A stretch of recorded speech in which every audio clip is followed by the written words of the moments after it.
Hello everyone and welcome to hello Adhyapak. आज हम बात करेंगे हाफ ईयरली एग्जामिनेशन क्लास 6 का सोशल साइंस का सैम्पल पेपर। वैसे मैंने एक बहुत बड़ा अपडेट आपको साइंस के पेपर में दिया था, तो अगर आपने साइंस का सैम्पल पेपर नहीं देखा है हाफ ईयरली का तो आप उसमें एक बार देख लेना, उसमें आपको पता लग जाएगा क्या अपडेट है।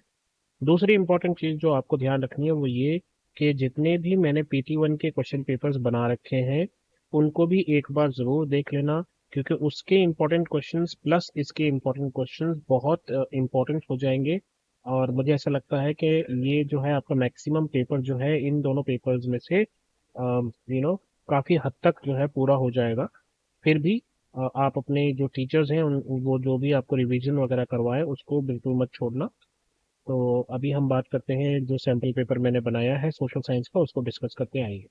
सबसे पहले आपको जो है कुछ एमसीक्यूज मिलेंगे, टोटल 15 एमसीक्यूज मिलेंगे आपको। आइए पहले उनको देख लेते हैं। फर्स्ट है, what are the four cardinal directions? कौन कौन सी चार डायरेक्शन होती है? हमें पता है नॉर्थ, ईस्ट, साउथ और वेस्ट, यही चार डायरेक्शंस होती है। तो ये रही आपकी चार डायरेक्शंस। इसके अलावा सेकंड है, which line represent 0 degree latitude? 0 degree latitude वाली कौन सी लाइन होती है? वो होता है आपका equator. Third question, which Indian city had its own prime meridian in ancient time? पुराने टाइम में ऐसी कौन सी सिटी थी जिसका खुद का अपना प्राइम मेरिडियन था? वो है Ujjain. Fourth, the largest ocean is? सबसे बड़ा ओशियन कौन सा है? हमें पता है उसका नाम है Pacific Ocean. Which year of the following is not there in Gregorian calendar? ऐसा कौन सा कैलेंडर है जिसमें ये ईयर नहीं है?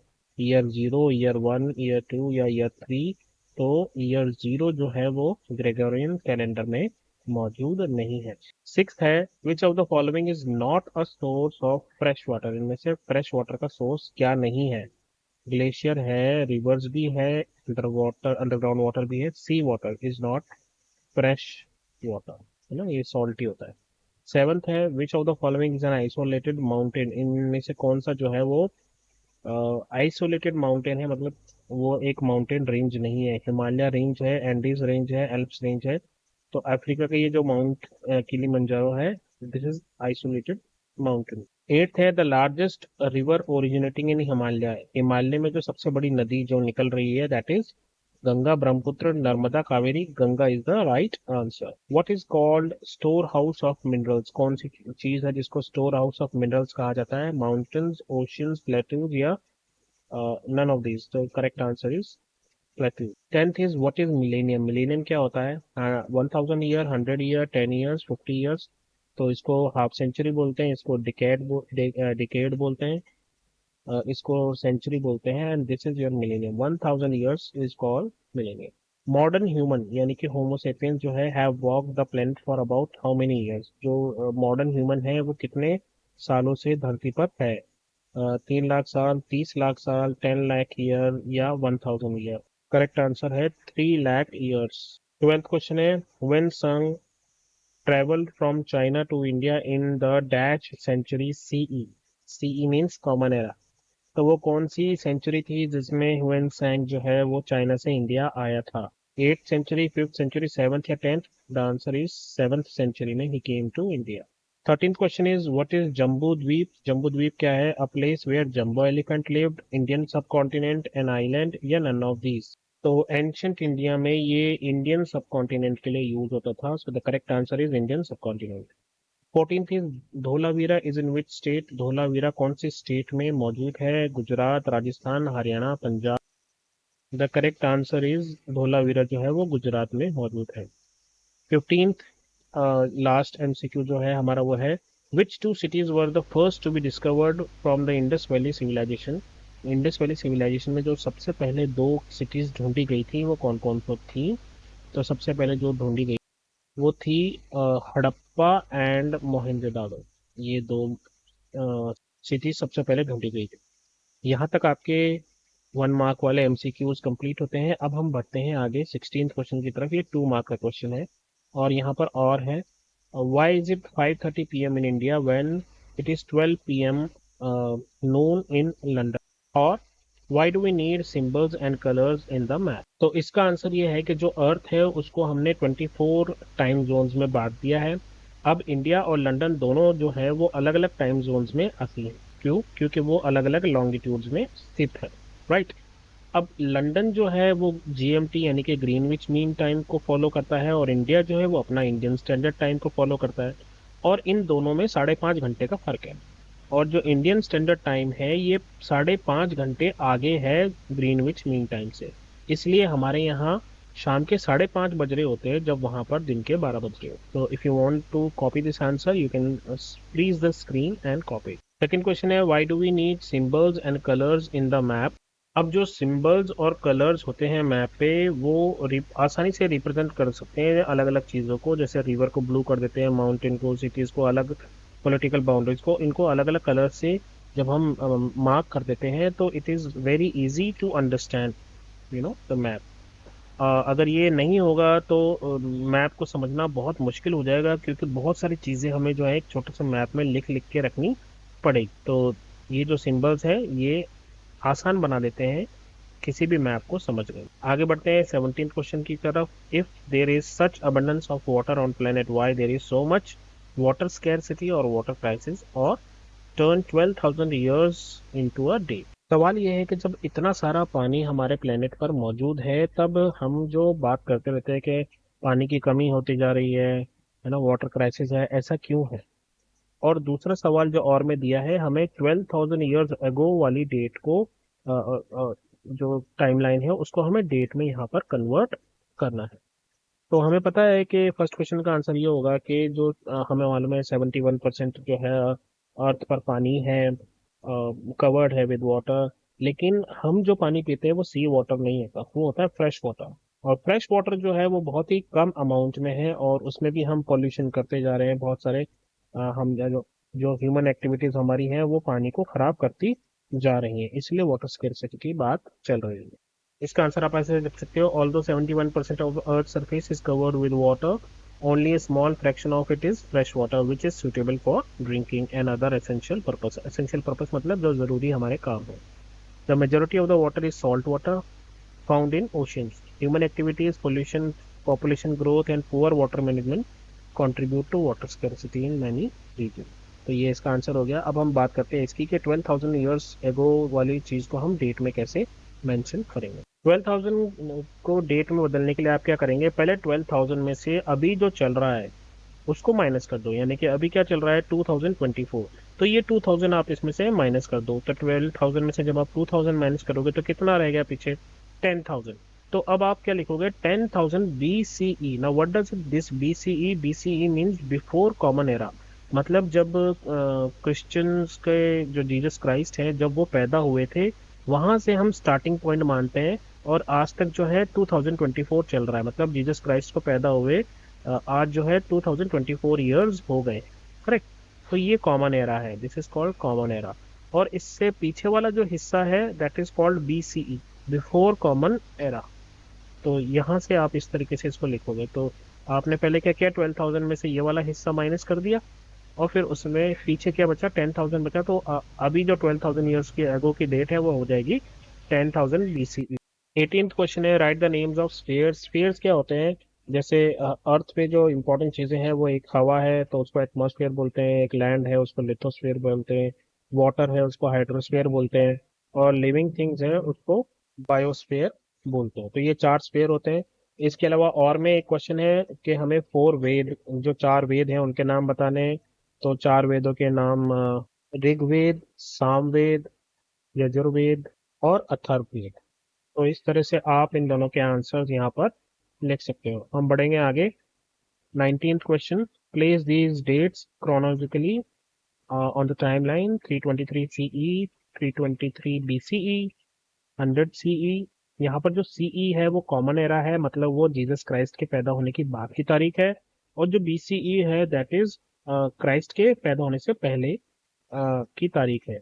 अब यहाँ एक इम्पॉर्टेंट चीज़ है जो आपको याद रखनी है, वो ये कि जब ये टाइमलाइन चलती है तो अगर मान लीजिए यहाँ पर हम स्टार्टिंग ले रहे हैं, जीसस क्राइस्ट यहाँ पर पैदा होते हैं इस टाइमलाइन पे, तो इसके आगे जो चलेगा ऐसा चलेगा 1 CE, 2 CE, 3 CE, इस तरह से चलेगा, है ना।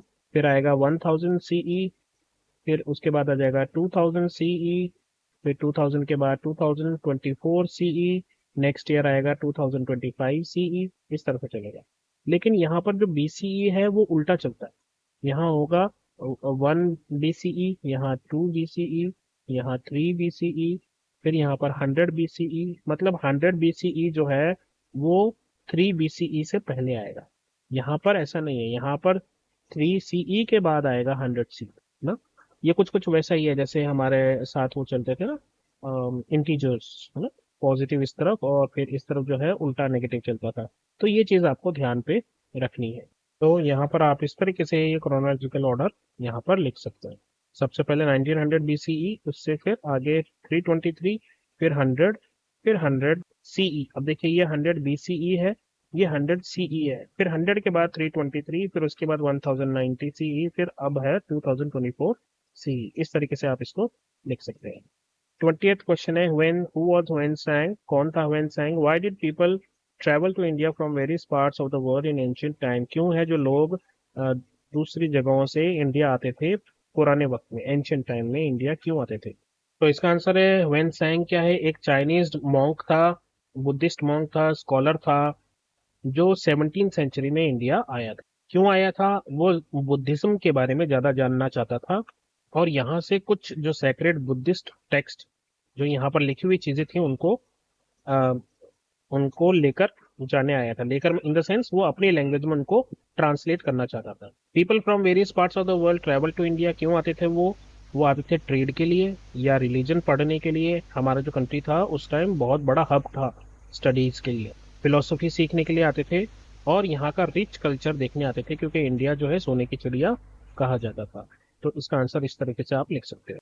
21st क्वेश्चन है what is the difference between local time and standard time में क्या डिफरेंस है, और नेम द 7 कॉन्टिनेंट्स, 7 कॉन्टिनेंट्स के आपको नाम लिखने हैं। अच्छा आपने देखा होगा यहाँ पर बहुत सारे जगह आपको और दिखाई दे रहा है क्वेश्चंस में, जो आपको एक्चुअल पेपर आएगा उसमें इतने और नहीं दिखाई देंगे आपको। यहाँ मैंने कोशिश की है कि जितने भी इंपॉर्टेंट क्वेश्चंस है वो सब आ जाए इस पेपर में, इसलिए यहाँ पर 2-3 जगह आपको और दिखने हैं दिखा है, वरना नॉर्मली 3 मार्क के क्वेश्चन में एक ही जगह और दिखाई देता है आपको।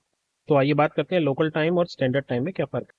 किसी जगह का लोकल टाइम इस बात पे डिपेंड करता है कि उस वक्त उस जगह पर सन की पोजीशन क्या है, और ये एक जगह से दूसरी जगह जो है अलग अलग हो सकता है।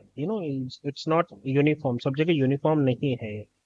स्टैंडर्ड टाइम क्या है, ये एक ऑफिशियल टाइम है जो सेट कर दिया जाता है एक पर्टिकुलर रीजन या पूरी कंट्री के लिए, और इसका सूरज से लेना देना इतना नहीं होता। ये पर्टिकुलरली एक ये फिक्स कर दिया जाता है। जैसे शाम को अगर आप 7 बजे की बात करो या इवन 6 बजे की बात करो, तो 6 बजे जो है गुजरात में तो आपको सूरज दिखेगा, लेकिन असम की तरफ जो है वहां पर अंधेरा हो जाएगा।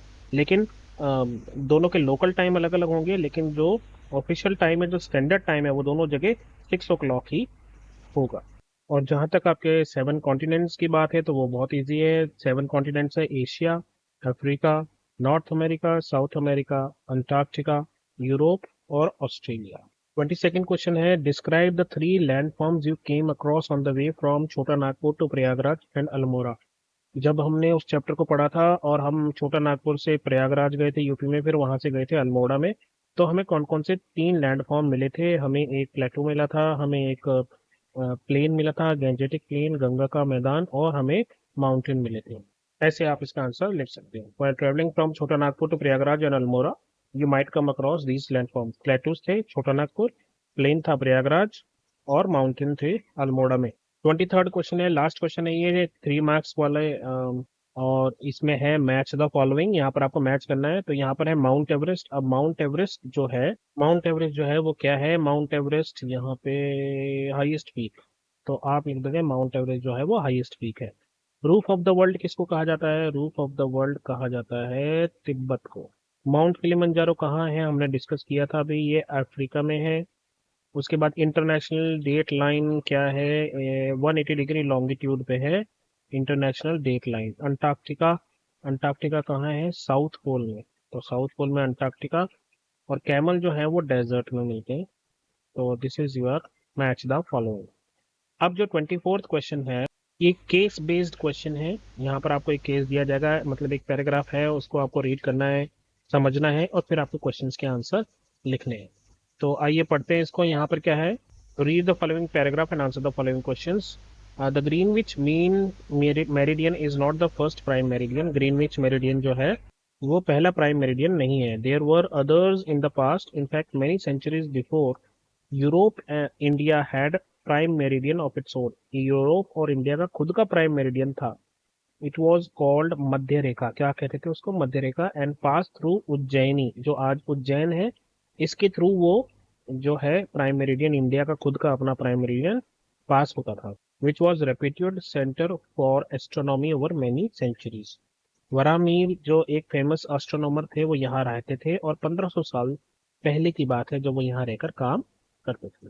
अब इस बेस पर हमें क्वेश्चंस के आंसर देने हैं. First is what is the name of prime meridian that existed in India. सबसे पहले जो इंडिया में जो था उसका क्या नाम था? इट इज कॉल्ड एज मध्य रेखा. तो आप यहाँ पे लिख दोगे इट इज कॉल्ड मध्य रेखा. Who was Varahamihira? कौन था वरामीर? एक फेमस एस्ट्रोनॉमर था जो इंडिया में उज्जैन में रहते थे 1500 साल पहले. How many years ago did Varahamihira live and work? तो वही वाली बात आ गई, 1500 साल पहले ये यहाँ. और 24th लास्ट पार्ट है, beside India who had prime meridian many centuries ago. India के अलावा और कौन था? यूरोप था जिसके पास अपना खुद का एक प्राइम मेरिडियन था. तो इन सबके आंसर्स आप हम श्योर लिख लोगे. हम आगे बढ़ते हैं. 25th क्वेश्चन भी ऐसा ही एक क्वेश्चन है. On 26 December 2004, India and another 13 countries around the Indian Ocean were struck by a powerful tsunami caused by an earthquake in Indonesia. आज से करीबन 20 साल पहले 26 दिसंबर का टाइम था वो. मैं न्यूज पे देख रहा था. उस टाइम क्या हुआ था, इंडिया और आसपास की जो 13 कंट्रीज है जो इंडियन ओशन में थी, वहां पर एक बहुत जबरदस्त सुनामी आई थी, बहुत जबरदस्त. और ये सुनामी इसलिए आई थी क्योंकि इंडोनेशिया जो कि खुद इंडियन ओशन में ही है, वहां पर एक जबरदस्त भूकंप आया था, अर्थक्वेक आया था. More than 2 lakh people lost their lives. और 2 लाख लोग जो है उनकी लगभग 2 लाख लोगों की डेथ हो गई थी. तो it was a major setback. In India, the Andaman and Nicobar Island and the coast of Tamil Nadu and Kerala were severely affected and suffered much damage and loss of life. India में जो हमारा island है Andaman and Nicobar, वहाँ बहुत ज़्यादा तबाही हुई थी. तमिलनाडु और केरला में भी बहुत तबाही हुई थी. Events that lead to loss of life and property are handled by under disaster management. तो उनकी देख रेख के लिए कौन है? एक कमेटी, एक वो है मैनेजमेंट है, disaster management. India has its own national disaster management authority. तो एनडीएमए है इंडिया की डिजास्टर मैनेजमेंट अथॉरिटी. अब इस पैराग्राफ के ऊपर आपको, केस के ऊपर आपको क्वेश्चंस है. What cause the tsunami in 2004? क्या था कारण? वो था अर्थक्वेक इन इंडोनेशिया. इसकी वजह से यहाँ पर एक आया था tsunami. How many countries were affected by 2004 tsunami? India and another 13 countries. तो टोटल कितनी कंट्रीज हो गई? 14. What is the name of India's authority that handles disaster management? NDMA, National Disaster Management Authority. When did the tsunami strike India around the Indian Ocean? कब आया था? That was the day was 26 December 2004. तो ये 4 questions, इन 4 questions के 4 marks. आगे बढ़ते हैं. 26. Read the following paragraph and answer the questions. In the West, the conventional year for Jesus Christ's birth has generally been taken to be the starting point for this calendar. अभी हमने calendar की बात की थी, तो Jesus Christ का birthday जो है उसको स्टार्टिंग माना जाता है. Years are counted forward from this point use to mark AD. और जिसको हम अभी कॉमन एरा कह रहे थे ना, इसको एडी कहा जाता था पहले, अब कॉमन एरा कहने लग गए लोग. जब हम छोटे थे, बच्चे थे, तब हमें एडी ही पढ़ते थे हम. It is an abbreviation for Latin phrase that refers to the years after Jesus birth. इसको हम एनो डोमिनी बोला करते थे उस time. However, this is now called as common era. इसको अब common era या CE कहा जाता है. Similarly, the years before the conventional date of for the birth of Jesus are counted backward. मैंने आपको बता दिया, वहाँ उल्टा चलता सब कुछ उससे पहले. And used to be marked with BC, before Christ बोलते थे पहले उसको, AD और BC, लेकिन अब उसको BCE के नाम से जाना जाता है. 26th क्वेश्चन है, What event is considered the starting point for the Western calendar? क्या कहा जाता है? That is actually Jesus Christ birth को उस इवेंट, वो इवेंट माना जाता है जहाँ से स्टार्टिंग पॉइंट हुआ था. What is the modern term for AD? AD के लिए मॉडर्न टर्म अब क्या है? It is called CE, common era. Third, what abbreviation was traditionally used for the years before the birth of Jesus? पहले जो है उसको क्या नाम, अभी तो बीसीई बोलते हैं, पहले क्या बोला जाता था उसको, बिफोर क्राइस्ट यानी कि बीसी बोला जाता था। ये है आपके 4 मार्क्स के 3 क्वेश्चन। सब है world ocean day celebrated on. तो इस तरह से आप इन सभी का आंसर लिख सकते हैं। Bharat Ratna 8849 metre palaeontologist, and then 8 June and third. इसके बाद आपका एक मेन क्वेश्चन बचता है जो कि मैप का क्वेश्चन आएगा आपको। ये 3 मार्क्स का आ सकता है, या वो डिपेंड करता है आपके टीचर पे। तो यहाँ पर हम बात करेंगे on the physical map of world you have to locate any three, इनमें से कोई भी 3 आपको दिखाने हैं। तो एक तो आपको ऑस्ट्रेलिया दिखाना है, तो हम मैप को देखेंगे और इसमें ऑस्ट्रेलिया का है, ये रहा ऑस्ट्रेलिया। तो हम इसको मार्क कर देंगे ऑस्ट्रेलिया। आप यहाँ तो ए लिख दीजिए या ऑस्ट्रेलिया लिख दीजिए, कैसे भी लिख दीजिए, ठीक है, आपको मार्क करना है। ये ऑस्ट्रेलिया आ गया। इसके अलावा हमसे पूछा है अरेबियन सी। अरेबियन सी का है, ये जो हिस्सा है अरेबियन सी का, ये वाला इंडिया के पास वाला, ये अरेबियन सी है, राइट। उसके बाद हमसे पूछा है एंडीज। तो एंडीज जो है वो साउथ अमेरिका में मिलता है। ये जो हिस्सा है ये एंडीज पर्वत है, यहाँ पर आपको ये मिलेंगे, यहाँ पर आप लिख सकते हो एंडीज, ठीक है। और उसके बाद हमसे पूछा है हिमालय। तो हमें मालूम है हिमालय जो है यहाँ कहीं है, तो हम इस तरीके से दिखा देंगे ये हिमालय है। और फिर एक हमसे पूछा है अटलांटिक ओशियन। अटलांटिक ओशियन जो है ये हिस्सा जो है आपका, दिस इज अटलांटिक ओशियन। तो आप यहाँ पर मार्क करके यहाँ लिख सकते हो अटलांटिक ओशियन। अभी हमसे यही 4-5 चीजें पूछी हैं, इसके अलावा आप चाहो तो आप बता सकते हो ये पैसिफिक ओशियन है, राइट। और ये आपका इंडियन ओशियन है। ये यहाँ पूछा नहीं है, मैं सिर्फ आपको जानकारी के लिए बता रहा हूँ। इंडियन ओशियन है ये भी पैसिफिक ओशियन है, ठीक है। यहाँ आपका अंटार्कटिका आएगा, ये हिस्सा जो है नीचे की तरफ, यहाँ पर अंटार्कटिका आएगा। इस तरीके से आप यहाँ पर लिख सकते हैं अंटार्कटिका। और आर्कटिक ओशन जो है वो आपका यहाँ आएगा, आर्कटिक ओशन। तो इस तरीके से बहुत सारी चीज़ें हैं जो आपसे पूछी जा सकती है। वो डिपेंड करता है कि आपको जो टीचर हैं आपके वो उन्होंने क्लासरूम में क्या पढ़ाया है। तो मेरी तरफ से बस इतना ही। एक बार फिर आप सब लोगों को बता दूं कि हाफ ईयरली के पेपर के साथ PT1 का पेपर देखकर ज़रूर जाएं, और अपने क्लास टीचर ने जो भी करवाया है वो करके जाएं। आई एम श्योर आपका पेपर बहुत अच्छा होगा। आज के लिए मेरी तरफ से बस इतना ही। अपना ध्यान रखें, मम्मी पापा का कहना माने, और जब भी कोई दिक्कत आए तो नॉक कीजिए, बोलिए हेलो अध्यापक। Take care, bye bye, all the best.